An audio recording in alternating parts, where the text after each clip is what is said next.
Oke, di bagian saya ini sudah ada aki, kemudian cara pengecekan, kabel hitam itu 12 volt, kabel hijau leres oranye itu negatif. Ini negatif, positif. Langsung sambung seperti ini.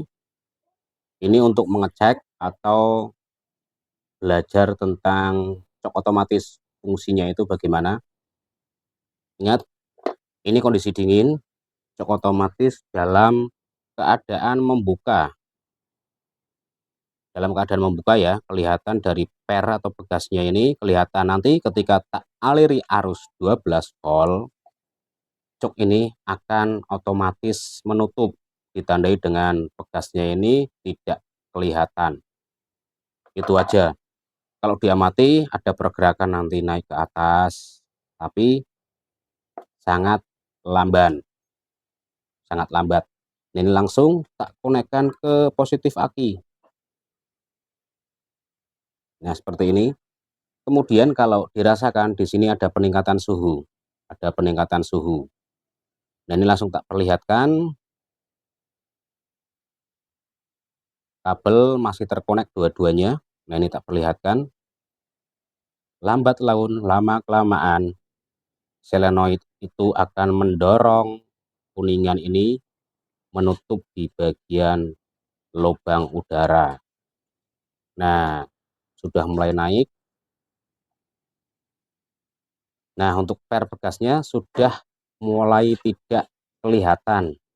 Nah, ini cara kerja cok otomatis, Mas. Kemudian di bagian ini, komponen ini hangat. Nah, itu fungsinya ketika kondisi on, dingin, wajib membuka. Ketika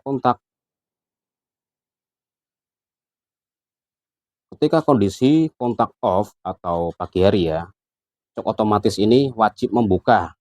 Entah itu parkir 1 jam atau 30 menit atau 5 menit, itu wajib membuka di bagian cok otomatis. Tapi ketika nanti engine di on kan selang beberapa menit atau beberapa detik, cok ini wajib menutup.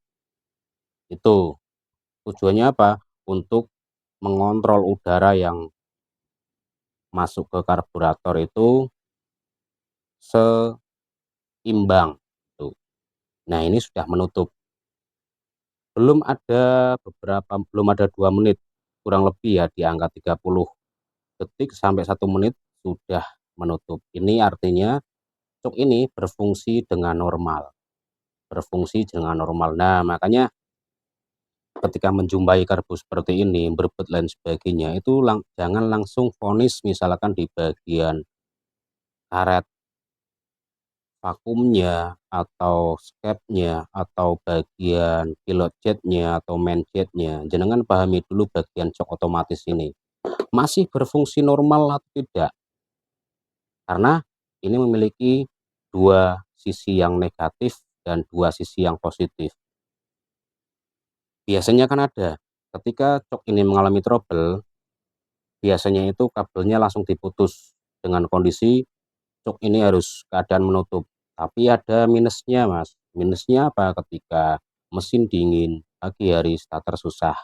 Itu minusnya. Plusnya apa, Mas? Plusnya akselerasi, gas menengah, top speed emang enak. Itu. Tetapi ketika ini trouble dalam keadaan membuka, poin plusnya apa, Mas? Starter pagi hari jereng. Tetapi minusnya ketika dipakai akselerasi bawah, gas tengah, top speed itu loyo. Kemudian bagian knalpot keluar asap hitam. Ini kondisi hangat. Itu fungsi cok otomatis. Kemudian nanti lanjut tak jelaskan sirkulasi udara cok otomatis. Sirkulasi udara cok otomatis itu ada beberapa jenis. Mulai dari lubang 1, 2. Itu pemahaman tentang cok otomatis vario karbu.